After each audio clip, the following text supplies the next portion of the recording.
Oh, it's live, pal. Sorry. We will ban you from the Summerfest. Right here in the Silverdome. Jeff Harvey. And I have half the brain that you do.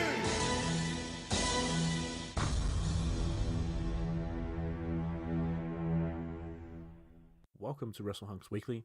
I'm Brady Price, and as always, I'm joined by famous social media influencer Nathan Marlowe. Oh, I'm surprised you're here, mate. I thought you would have been picked up by AEW. Yeah, I know. I'm going to do their studio show, I think. Probably just. Ah, nice. Well, make sure to follow at Tuesday Night Dynamite. Yeah, I mean, that's all the big news at the moment. AEW on TNT, so we'll get stuck into that shortly. We've also got the Money in the Bank build-up and predictions that we'll get to a bit later. Top 5 Q&A, all that sort of stuff. But you said it, Nat. AEW, the big news happened overnight as we're recording. Coming out of the press release, it's pretty much AEW will air a weekly primetime television show. It's speculated at the moment that it'll be on Tuesday nights. Nothing confirmed yet, but it'll start in the fall on TNT. Warner Media's BR Live app will be the official streaming partner for AEW events, including Double or Nothing, which will be streaming exclusively on there and on pay-per-view. They've also got the 1 hour Double or Nothing pre-show to air on Warner Media and AEW social media channels. I just got here, Tony Khan, there was a quote from Tony Khan, the president and CEO of AEW, and he said that wrestling fans have wanted and needed something different, authentic and better for far too long. AEW was answering the call. AEW is about more than wrestling. It's about a movement fueled by wrestling fans who have been underserved and perhaps even disappointed by what the industry has produced in recent years. So, pretty strong words there from Tony Khan, but what were your initial thoughts on the announcement of AEW pairing up with Warner Media? Tony Khan's a big Eric Bischoff type character, I reckon. I think if you read on it, they make a point to say they're trying to not be sports entertainment. They're trying to be more athletic based, obviously, as it's said there. And then also they're trying to bring statistics to make it relevant. And I think that kind of brings it wrestling into the modern day age where sports we can't go a second without. What would you say? We always go off stats and numbers. Same basketball, there's all those bloody advanced stats now, and plus minus gives you an insight into how teams are playing. So I think they're trying to bring something like that in. They're going to have emphasis on win-loss records, which is pretty cool. I guess and you can see win streaks, so you can see like someone, this person's like quietly had like I don't know 10, 15 win streak, and then they get a title shot. That's pretty cool.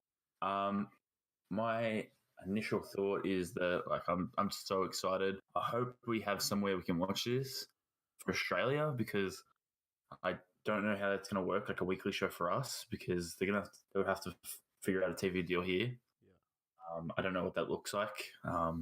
There's literally only one. It's Fox 8. Yeah. Otherwise, we're going to need an online service, or we're going to be getting this illegally. Like that's the only way we're going to have to watch it. Yeah, exactly. I have here. Do you think it's a little ironic though that AEW's TV will be on the same channel that aired WCW Nitro? So ironic. It's weird. So many people who don't want AEW to succeed, and if you go on Twitter and say anything that just says Turner, they will bash you.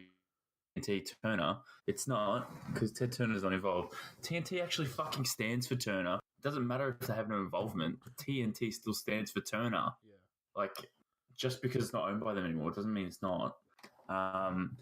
It's so funny that it's back. Let's just hope they don't fuck it up for him. Let's be real, and maybe we see Tony Schiavone back in AEW or back on TNT. I like even the post that they put out, it's got like the flame background. Yeah. As soon as I saw it, I just pictured like the Nitro logo with the flames in the background, and that's so intentional. 100%. They knew what they were doing there, so it's really clever. And you sort of touched on this next topic that I had, and it's why do people think that now AEW has a TV deal that means that they're competing with the WWE? Because it's not. Like for me, they have said, yeah. First, like wrestling fans can enjoy both. Like there's not There's no Exactly. like you can watch this in your spare time. You don't have to watch it live, I guess, but like people can watch Raw, SmackDown, then they can watch AEW. It's not going to be a problem. So I hate when the amount of times I've seen since the announcement that people are like, "Oh, well, now there's competition for WWE and things like that." Like, it's not competition. If you don't think about it that way, like you can just watch both. Like, no one has to pick a favorite, which kind of annoys me a little bit. Yeah, it's very, very true. I think it's just, it is sad that people just want this to fail.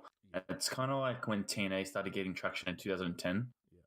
TNA was actually getting more viewers a week than current Raws sometimes.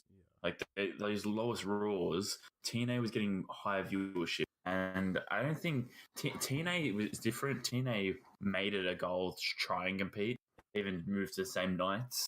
But AEW, they have literally said they're not trying to compete. They're trying to give everyone another option. I think people need to understand that, because what you're going to see in AEW is going to be completely different. With these, what's the Chinese promotion? OWE?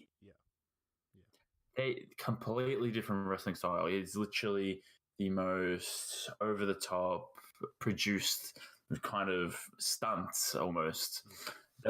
It's going to be nothing you've seen before. It's going to be pure wrestling without some of the hokey stuff. And I feel like it's good to have an option. And personally, if they have somehow to stream it weekly, I'll be watching it.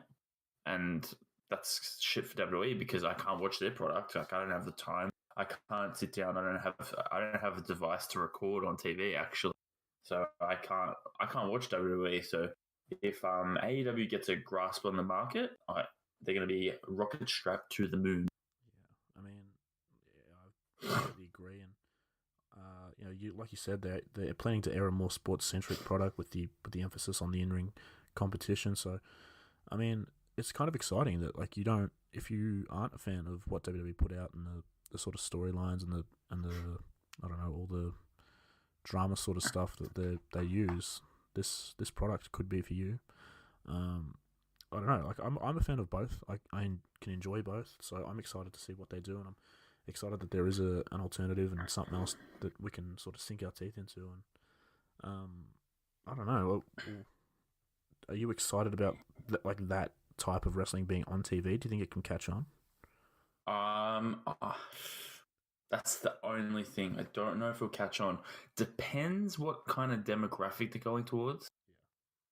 I feel like that's going to really dictate how their product is. Like, if they're going to do a similar kind of age rating as WWE, we're not going to get like no disqualification matches and stuff. We're not going to get like hard-hitting brawls like that. And I feel the wrestlers that do work strong style, like probably like Kenny Omega, that would affect their work. So it's interesting. It's going to be a completely different feel. I mean, we come here on here every week, and we've been kind of bored almost talking about Raw and SmackDown, just waiting for something else. And last night, this is announced, like I don't know, it just felt something. It just felt so amazing. Like, this is going to happen in our lifetime, that there's a chance that there's a competitor. And it's kind of cool that we're in this sort of era of wrestling where there are so many promotions that you can watch that are all different in a lot of ways, you know. I think Impact... And they're all pretty like cheap as well. Yeah. If you look hard enough, you can easily watch something that you like. Like, Impact is a completely different product to... Impact, yeah, it's streamed on Twitch. Yeah. And then, like, you've got New Japan World, and they've got their Japanese sort of style, and it... That's like, how much is that a month? $10? Yeah, it's about, 10... Honor Club, $10. But yeah, even MCW here, that's $9 a month. Like if you look hard enough, you can find wrestling. There's free wrestling on Fight. If you want to watch Champions of Hollywood, Reality of Wrestling, MLW, ROH, there are tons of indie promotions on there. Wrestling's fine. Wrestling's going well. Yeah, as much as people sort of look at the ratings of Raw and SmackDown, wrestling is doing great, and it's pretty exciting. Which also leads to... I feel like they should, I don't think television ratings are so outdated. Like, literally wrestling is the only thing that compares ratings. The only thing. TV shows do not go on ratings. And probably a better thing to do would be looking at the numbers a pay-per-view did on the network. I don't know. Do they release that? I'm not sure if they do. I feel like there's ways to find out. I think I've heard people talk about stuff like that before, and what. I feel like that's a better way. I feel like a pay-per-view on the network, that's a better way to grasp how much people are watching a product. Yeah, and I think ticket sales and things like that. Like, there's so many things that go into it that. I think TV ratings probably, like you said, it is a little outdated because like a lot of people don't watch just live TV anymore. So it's yeah, we'll see how we go. But one last question I have on this is with this big platform now that AEW have, it's a national TV channel that they're on. What young or lesser known wrestler are you most excited to see like get that opportunity to wrestle on a bigger stage? Well, I'll start off with an actual young and lesson. And I'll say, what's his name? Jungle Boy. I've watched some of his work. He's a good worker. He's funny, and he's younger than you, Brody. Really? He's very, very young. He started wrestling when he was 12. No, younger than that. Sorry, he wrestled when he was in 5th grade or something, and he stopped when he was 12, and then he picked it back up when he was 16. So he's been wrestling for a few years, and he's Luke Perry's son, but he doesn't play off of that. Everyone's really high on him, and I expect him to go some really good places. And also, I've got a young wrestler, got to go Hangman Page. I think the world of Hangman. I am Hangman. Let's be real. I just see big things for him, and I kind of hope they make Park versus Hangman a world championship match. I feel like that's a better world championship match than Jericho Omega. And then I don't know. I hope they bring the world title there. On to Double or Nothing. Yes. I think that's the perfect time. Like, they don't have to announce it beforehand, but like pre-match or something, like unveil the title. Yeah. That'd be cool. And I think you're right. Hangman's the guy that like he's obviously incredible in ring, and he has everything. I think so.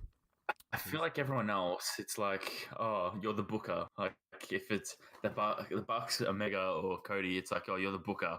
Yeah. I think Hangman's the exception out of those guys that could win the championship.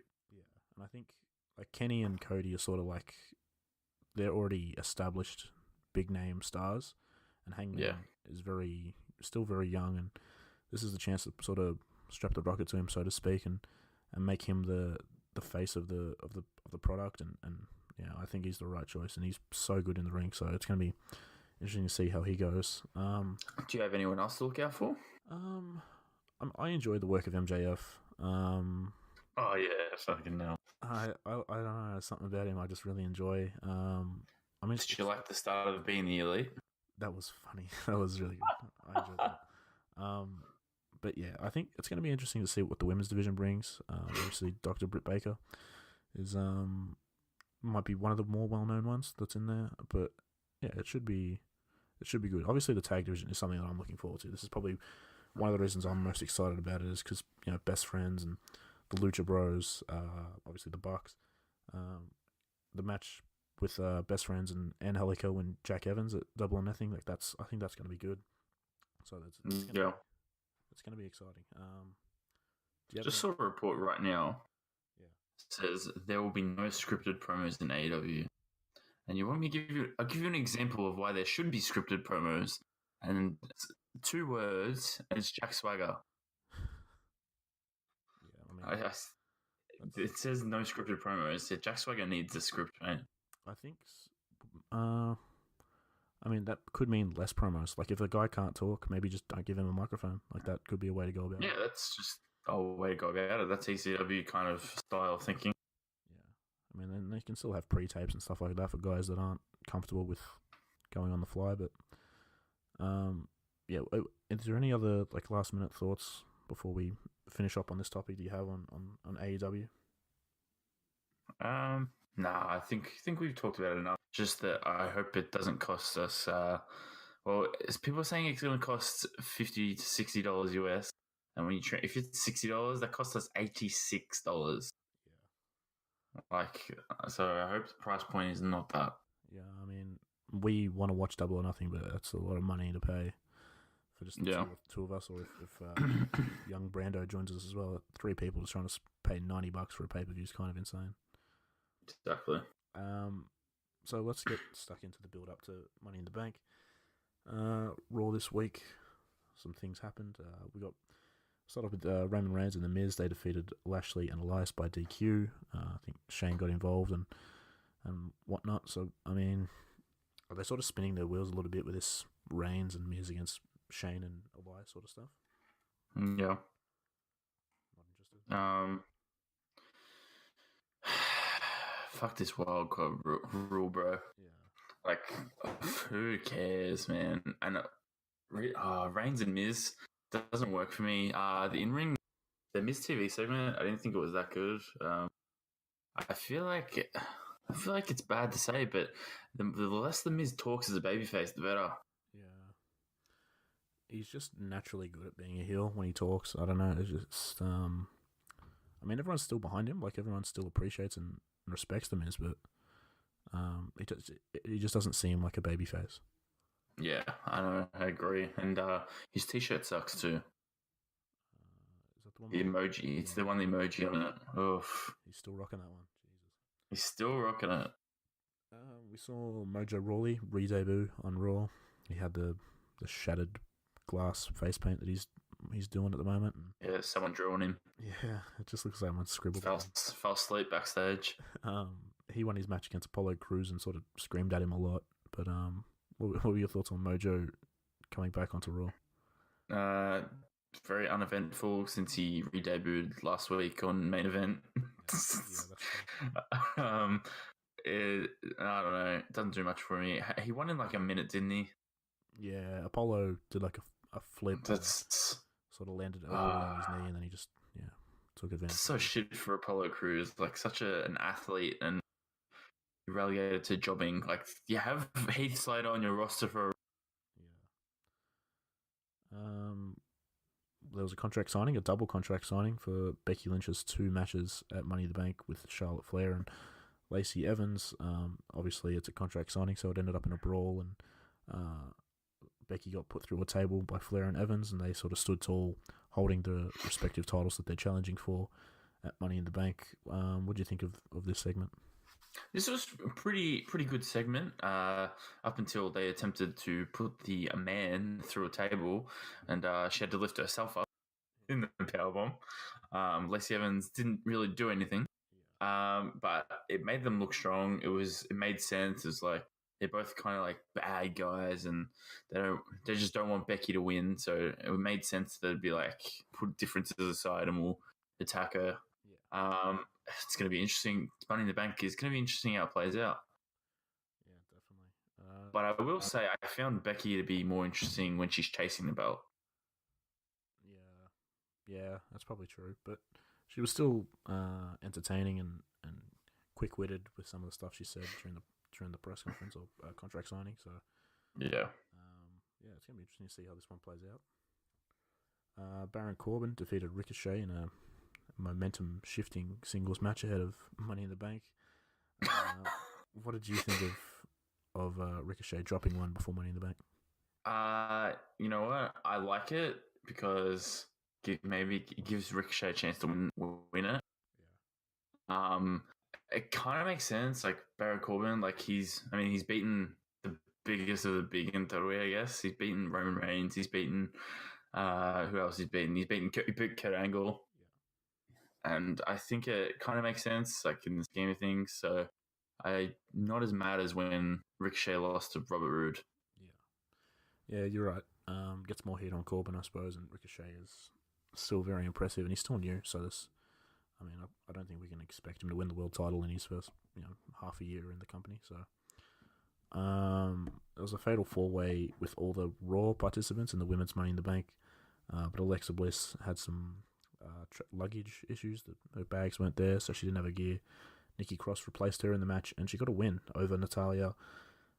After the match, Nikki Cross helped Alexa Bliss climb the ladder, and she posed with the briefcase. What are your thoughts on this sort of potential alliance between Nikki Cross and Alexa Bliss? It's weird, but you know what? I'm happy Nikki Cross gets on the show. They tone down the craziness. But at the same time, I do hate it. Bliss really added star power to the Money in the Bank match. Yeah. And is there something wrong with Alexa Bliss? Like that's like confused. Like they don't have a wrestle. They don't want her to wrestle anymore. Yeah, she wrestled the other week against Naomi when she sort of didn't have her gear and she was sort of Exactly. tying her shoes, but then I don't know. It wasn't really a match. Yeah, it's strange. Maybe they're just trying to save her. I don't really know, but yeah, you're right. At least Nikki Cross is doing something. She's too talented to not be involved somewhere. So yeah, we'll see how it plays out. Rey Mysterio defeated Cesaro to gain some momentum ahead of his match against Samoa Joe. This was a pretty good match. What did you think of this one? Yeah, it was pretty bloody good. Back and forth, the Swiss 1-9. As Cesaro said about fucking Dominic. That was funny. No, it was a really good Raw match, and no, it was good. All over the show was not bad. Yeah. But yeah, this is probably the standout match of the night. I like this, because it's a chance for Cesaro to shine. He's exactly right. We knew he wasn't going to win because Ray needs that momentum ahead of the pay-per-view. But having matches between guys that, like, you don't have to have segments between the people that are feuding every week. You can give us something like this, and it lets Cesaro get on the show. But you also continue that build towards Ray and Joe. So, I'm all for this. So, very good work.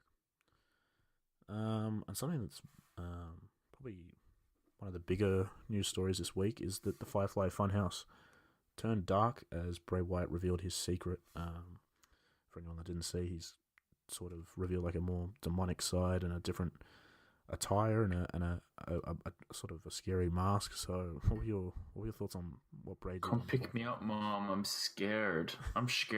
Mom. Yeah, was creepy.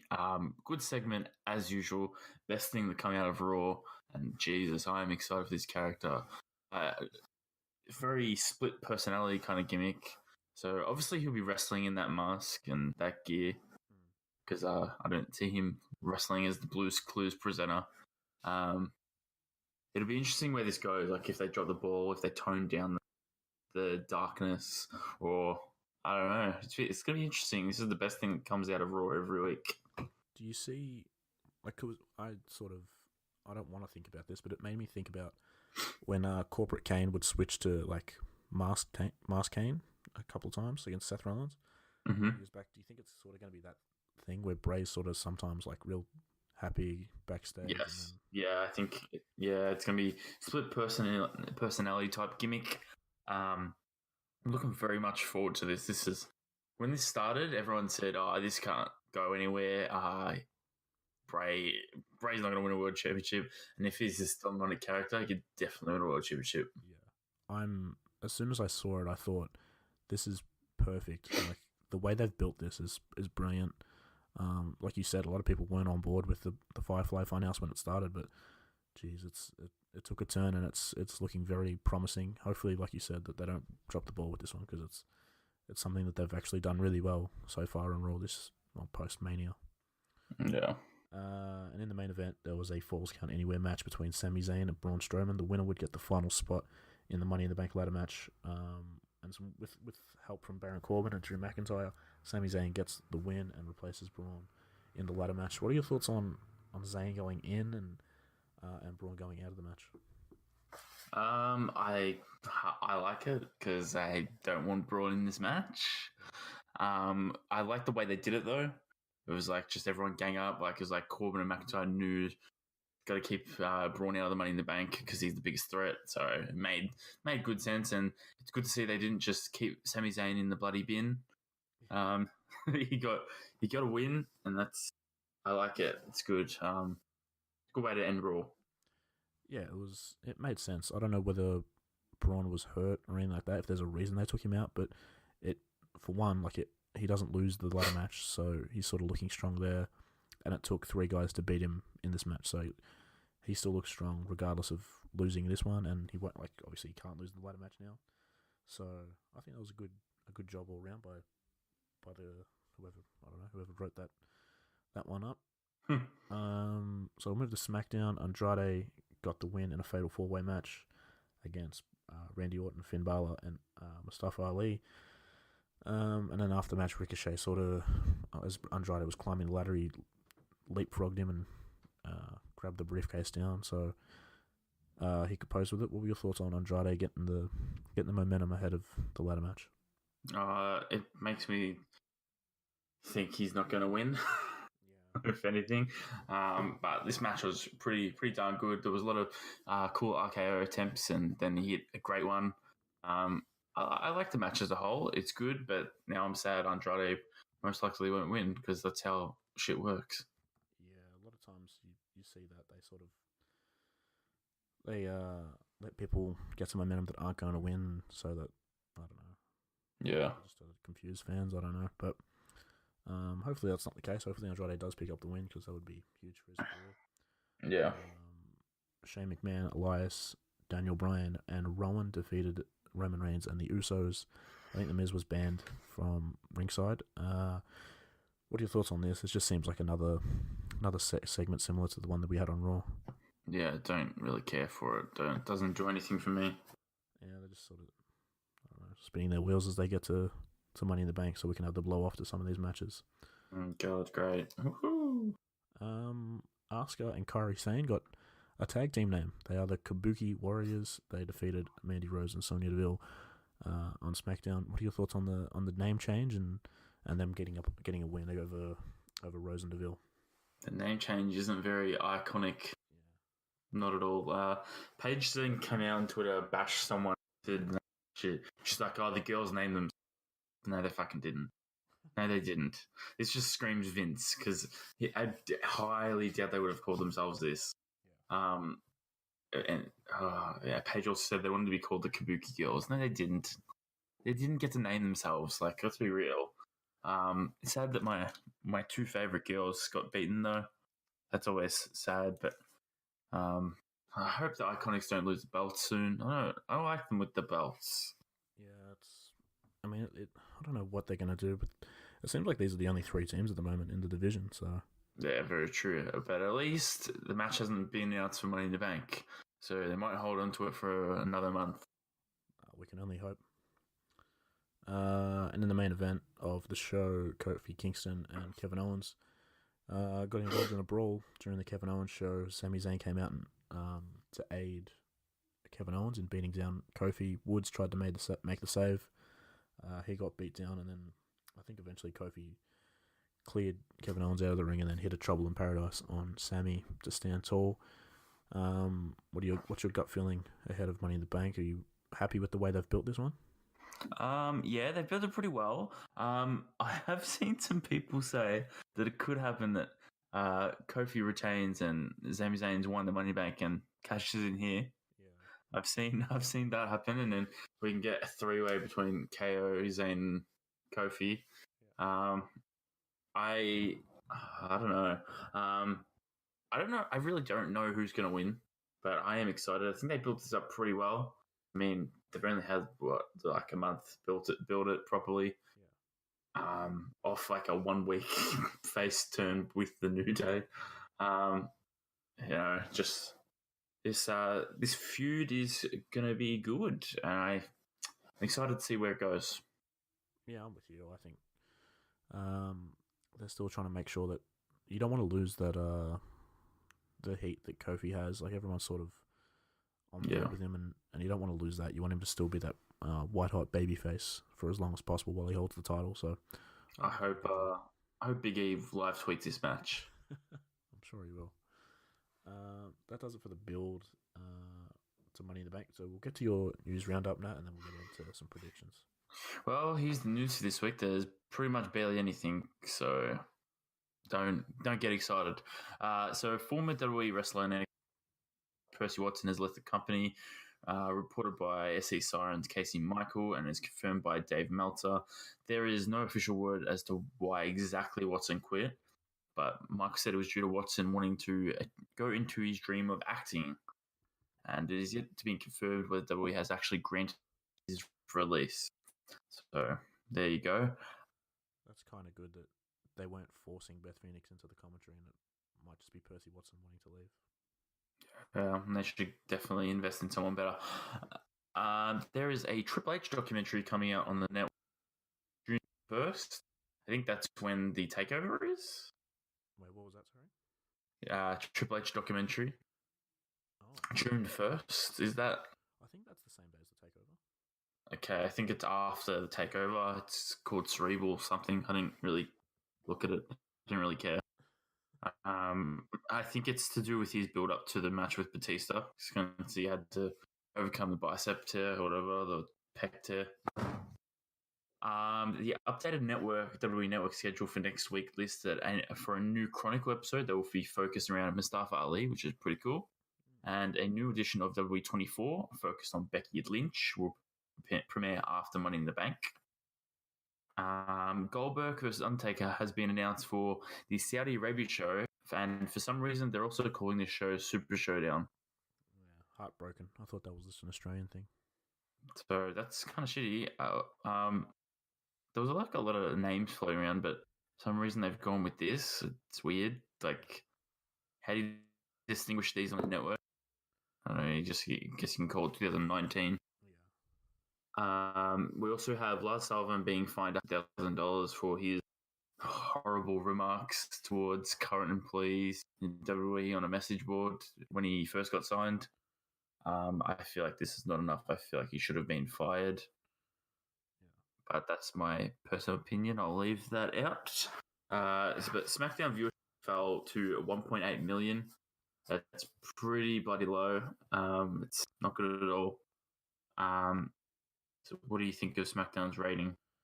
I mean, we sort of talked about it before, how the ratings, it might be outdated, but it does suck that it's gotten to that low. But it is what it is. They got to do better. It's just a sign that they have to put some work in, I suppose. It's true. Next up, we have in other independent news, we have Austin Aries being announced for MLW finally. So it's confirmed that he's going to MLW. That's cool if you're an MLW fan, more star power. Yep. We have Shane Taylor defeating Jeff Cobb, Brody King, and Hiroki Goto in a four-corner survival match to win the ROH TV title on the weekend. Congrats to Shane Taylor. So Jeff Cobb just quickly lost both his championship before he comes to Australia. If you didn't notice, he's literally lost both of his belts straight away. After winning it in a huge match, he's just quietly lost them both. In other news, Jack Swagger got a phoner on the weekend. He won his fight against some goober in front of Walmart. What else we got? We have probably the last piece of news. We have famous luchador and WCW star Silver King. He's passed away in the ring over the weekend in a match against Juventud Guerrera. He had a heart attack and they didn't have the resources to attend to him, so fortunately he passed away in the ring. Yeah, that really sucks. I don't know much about Silver King, but I mean that's a sucky way to go out. Yeah, it's not ideal. That's not good. But we get the YouTube roundup. We have Up Down Down, Xavier Woods, episode 19 of SmackDown Here Pain, and episode 55 will be up later today of the Battle of the Brands. We have a new Being the Elite, episode 151 called Tag Team Action, where the best friends get a match at Double or Nothing. And we hear the same music as when they stole the Superkick party belts. Oh, yeah. I didn't think about that. I hope they bring their championships back. Yeah. That'd be fucking cool. I always like when they do the best things. They light up smokes. That's good. Yeah, I appreciate that. The episode wasn't as bad. It was more watchable, I'll be honest. I thought it was and that might have something to do with there was no Brandy segment. Yeah, okay, could be. I'm not gonna lie. So whatever. Sheamus Celtic Warrior workouts in their episode still, but did re-upload one with John Cena. So Jack Smith, if you're listening, go look at John Cena's glutes.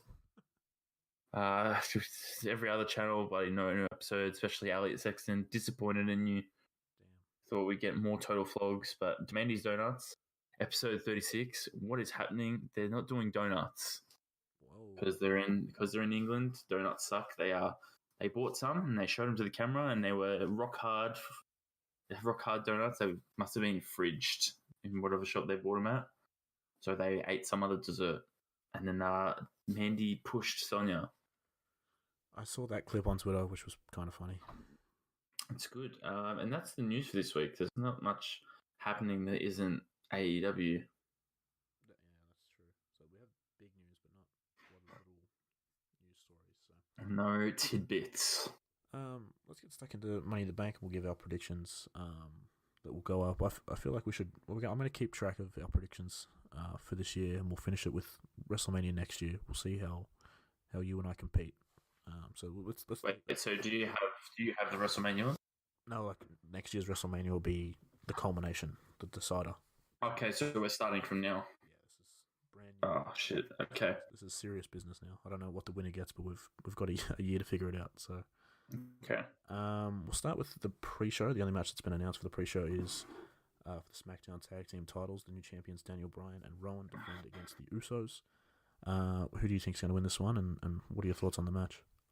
I'm going to say Daniel Bryan and Rowan, but I haven't seen anyone of this for the SmackDown Tag Team. Oh, is it not? I have not seen it anywhere. I was trying to look it up before it came.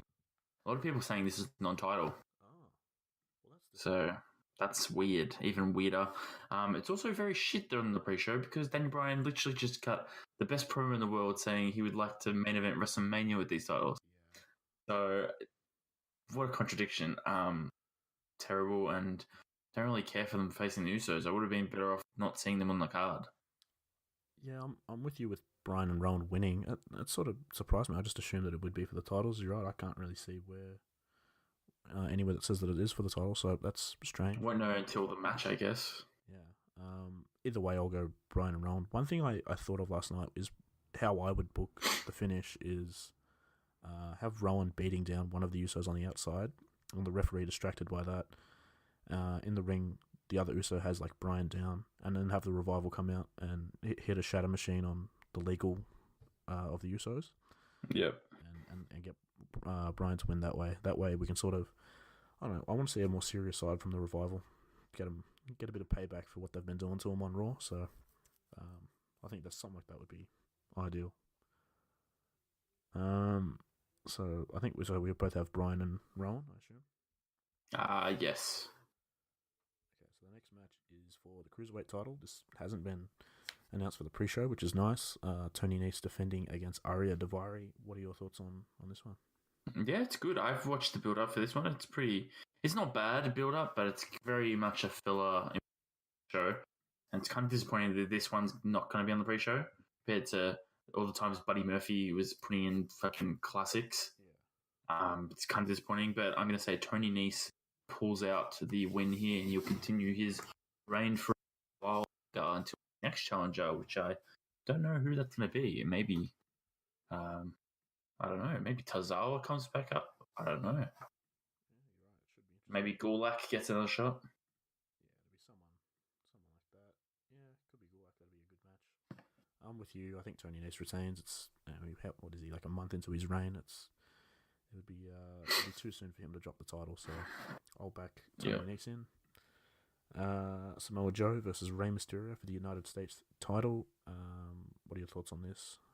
Well, I did have just before, I had Rey winning, but thought about it, and I feel like it seems like a lot of babyface would be winning, so I've just gone with Samoa Joe to retain. I don't know where that would leave their feud, but I don't know. I just think Samoa Joe will pull out the win since he defeated Rey in such quick time. It wouldn't make sense for Rey to win, maybe. Yeah, I don't know.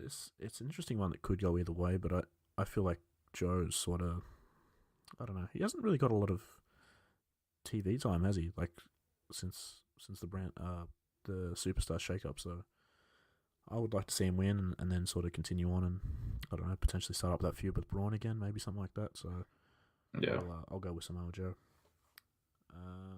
In a steel cage, we've got The Miz versus Shane McMahon. Who do you have winning this one? I've got The Miz, and I'm going to say The Miz because I feel like they should have a match against each other at the Saudi Arabia show. I think they should have a match. Who, Miz and Shane? Yes. So I see the Miz. I think see the Miz pulling this one out here. And you have the rubber match. And Shane McMahon does what he does best in Saudi Arabia, and that's win. He just doesn't lose when he's in Saudi Arabia. That's exactly right. That's why he's the best in the world. Yeah, I agree with you. I think the Miz wins this one. He sort of won in a sneaky sort of way at WrestleMania, and I mean, there's probably a chance that Shane pulls this one out again and in a heelish fashion. But I'm going to lock in Miz, and hopefully he gets the big win for George. There we go. Roman Reigns versus Elias in a straight up 1-on-1 match. Do you see the big dog dropping this one? Yeah, no, I don't. I thought about maybe Elias could win by I don't know, a dodgy way, but I don't think they're gonna give Elias a win over. Just don't see this company doing that. Unfortunately, who wants to get over other stars? Just keep pushing the guy that the crowd still doesn't want.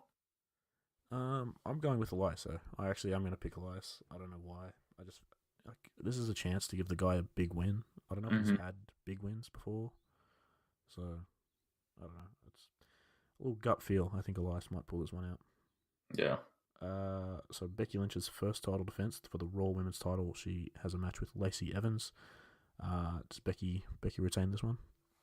I'm thinking, yeah, Becky retains. I was going back between Lacey winning, but then I feel like they wouldn't know what brand to put Becky on. I feel like this is a good excuse. She retained in both of them to keep her on both brands. Yeah, I've got Becky retaining in this one. So does that mean you have, the next match is Becky versus Charlotte for the SmackDown Women's title? Do you have Becky in that one as well? Yeah, I have Becky winning that one too. I feel like WWE just, what was it called? Just because they got this wild card rule, they're trying to flip-flop people. I feel like Becky's obviously, she's the biggest star in the division, and if she left Raw, where does that leave the Raw division? They literally don't have a star. I mean, they definitely don't have a top babyface star. Exactly, they don't have a top babyface star at all because Sasha's, I don't know where she is. Apparently she hasn't left because she started replying to people's tweets. Yeah. So, I don't know. I'm gonna say Charlotte wins the SmackDown title. I think Becky, after 2 matches, that seems like the right choice. If she's gonna drop a title, it has to be the second match of the night. Mm-hmm. They did a cash in last year with Alexa Bliss cashing in on Nia Jax. I don't think someone cashes in again to beat Becky for one of her titles, but I mean they could do that. That could be a possibility. But I'm gonna go. Maybe Mandy Rose wins the Money in the Bank. I mean that's definitely a possibility. But yeah, I'll go with Charlotte to win the SmackDown title. Kofi Kingston versus Kevin Owens for the WWE Championship. Does Kofi retain this one? Yeah, I think he does. Yeah, I think he does retain for this one. Yeah, I'll lock in Kofi as well. I don't want to see him drop it just yet. There's probably still room to continue this feud, I suppose, with Kevin Owens. So yeah, I'll lock in Kofi to retain. And the next match is for the Universal Championship. Seth Rollins defends against AJ Styles. Who have you got winning this one? I've got Seth winning this one. I don't think AJ can build Raw's house. That's a fair point. I told you this. For some reason, I just think I think Brock is going to do a run in, and I have Seth winning, but I just have him retaining the title. I think so. It might be no contest or a disqualification or something like that. DQ, yeah. I don't know. I was watching the promo package that they had on Raw about the feud, and they mentioned Brock Lesnar a bunch. Seth was saying "Oh, I beat Brock too," and you didn't. That's the one thing you haven't done, and stuff like that. And I don't know. With the Saudi show coming up next month, I think maybe if Brock interferes, he might get a rematch with Seth or something like that. So, someone posted a leaked in quotations show for Saudi, and it was Lesnar, Rollins, one of the headliners. Yeah, I mean, I wouldn't trust the leak thing because we got those Money in the Bank ladder match leaked photos the other couple of weeks ago, and those were very true. Wrong. But there's definitely a possibility. Brock's obviously going to be in Saudi, so maybe he competes for the Universal title. We don't know. Yeah. So we'll move to the Money in the Bank matches, the two big ones. These are sort of hard to predict. The first one is the women's contract match. It's Natalya, Dana Brooke, Naomi, Alexa Bliss, Carmella, Ember Moon, Mandy Rose, and Bayley. Who do you have winning this one? Well, my heart. Wait, shouldn't it be Nikki Cross? No. Wait, I thought Nikki Cross took Alexa's spot. I think it was just in the Fatal 4-Way. Oh, okay. I thought it was Alexa Bliss out of the Money in the Bank match. No, I think she's still. Oh, okay. Fair enough then. Shit. Well, my heart says Dana Brooke, but I'm gonna try and win this prediction battle. So my head says go with Mandy Rose. Mandy Rose, I like that. Why do you feel it'll be Mandy Rose that wins? I feel like there would be no point to Sonya Deville giving up her spot. I feel like Sonya could help Mandy win, and they can, I don't know, feud over the contract or something down the line or something. And then maybe that's your big feud on SmackDown. Yeah, I mean that makes sense. Like they definitely seem like they want to go with Mandy as a star. They seem like to put a lot of focus on her, so that makes sense. I'm gonna pick Bayley. I don't know why, but she's obviously a big star. I think she just needs something. Like they've sort of booked her pretty poorly, and but maybe give her the Money in the Bank and a chance to cash in on Charlotte over on SmackDown seems like a way to go. Nah, she's the type of cat that would announce her match like months in advance. Yeah, and give out free hugs as well. And the last match we've got predictions for is the men's Money in the Bank, which will see Ricochet, Baron Corbin, Drew McIntyre, Sami Zayn, Ali, Finn Balor, Andrade, and Randy Orton. Who do you think wins this one? I'm still going to go with Andrade. Yeah. I feel like even though he had the winner, I feel like I can picture him with the contract the most. Yeah. I feel like he's being built pretty well. I think that if he held the Money in the Bank like up until like the Fox deal comes into place, I think that would be pretty cool. He could win the championship, and they want to have a Latino star. There he is. You could literally make him, and I feel like he'd be the way to go. Like the first episode on Fox, they get him to cash in. Yep. Yeah, that's huge. I'm gonna go with Drew McIntyre. I don't know. The guy's just huge and should be champion. So. Daru. Big Daru. He I mean, the guy's obviously a future world champion. Just a matter of when they put the belt on him, and this could be the way to go about it. It's true. Him cashing in on a injured or tired Seth Rollins would be pretty easy. Big Claymore, and then that's it. That's all she wrote. So, I'll lock in Drew McIntyre and see how we go. That should do it for our predictions. We'll see next week how we went, but until then, we've got top 5, so let's get stuck into that.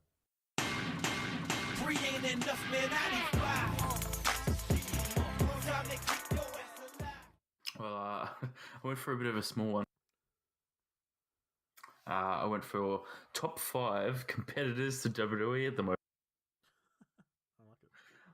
I like it. So technically, we'll go on honorable mention. It's gonna be a shock to everyone. At number 6, we've got Ring of Honor. Yeah. I just don't see Ring of Honor. They would never be a competitor. Yeah. Doesn't matter how hard you tried, but too bad. Number 5, MCW / World Series Wrestling. World Series Wrestling, they get a stacked card. They get names. Yeah. If they broadcasted this, that would be pretty huge. You'd think. That's true. Number 4, we've got MLW, which is it's not that big, but it is bigger than Ring of Honor. It's got a bit more following behind it. Number 3, Impact Wrestling, still chugging along. They're still doing pay-per-views and stuff. So, big old Brian Cage putting in absolute work for that company. That's it. Number 2, New Japan Pro Wrestling. They've taken a little bit of a hit since all this All Elite stuff, but when it becomes Wrestle Kingdom Dominion season, it shit turns around. And then number 1, AEW. I mean WCW. I mean AEW. It's going to be interesting. I'm very excited. I'm bloody giddy. I'm G'd up. It's huge news for wrestling. So, I mean, that makes sense. It's a pretty good top 5. I don't know how many of them are legit competitors, but yeah, you're probably right about AEW. It's going to be interesting to watch. So we'll get stuck into some Q&A now. If you guys have any questions for us that you want us to answer on the podcast, feel free to hit us up on Twitter and Instagram. The podcast is at Wrestle Hunks Pod. Nathan is at Nath Marlowe, and I'm at Evil Brody Price. So what questions have you got for us, Nat? I've got 2 questions from at Center Section. He says, "Do you think they'll have Brock Lesnar at Money in the Bank?" Yeah, I feel like they will. It just makes sense to have him back somewhere along, on the road to the Saudi show. So why not do it at Money in the Bank? Yeah, that's what I would say too. I think they'd come back on, and it would. I don't know. It would make sense because it's hard to see a clean Seth Rollins win over a babyface AJ Styles. I don't know. I just don't really see it. So I feel like they'll go down that route. He's also asks, how long do you think Goldberg and Undertaker goes for at Saudi? Less than 10 for sure. Probably 5. Probably 5 minutes. Yeah, I couldn't imagine it'd be much longer. Could they actually do, like, Goldberg is very limited and Undertaker's up, so it's not going to be... Undertaker taking a spear from Goldberg could be deadly for his back and his body. Especially if he went all in on that spear. Jesus. Yeah, it's not going to be good. So that's it. Me? Instagram, Jocelyn Cox, I think that's I don't know how to pronounce that, but just the question of Ember Moon or Mandy Rose. I don't know whether they say those are the only 2 options to win the Money in the Bank, or our opinions on both. But the straight up question: Ember or Mandy? What are your thoughts? I love both. I think Ember Moon needs to kill her buttocks doing the eclipse one day. It'll bloody combust and explode. If we're talking about Money in the Bank, I think Mandy Rose had a better chance to win it than Ember Moon. She's just another body, but that's not to say Ember Moon's not destined for great things. Yeah, well said. I tend to agree. Both very talented, so we'll see how they go in the future. Both have the potential to be world champions, women's champions going forward. So we'll see how we go. At Cade Wade _13, who won the first ever Battle Royal?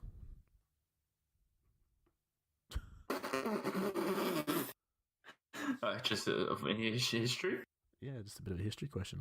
It's a great question. Should I know this? No idea.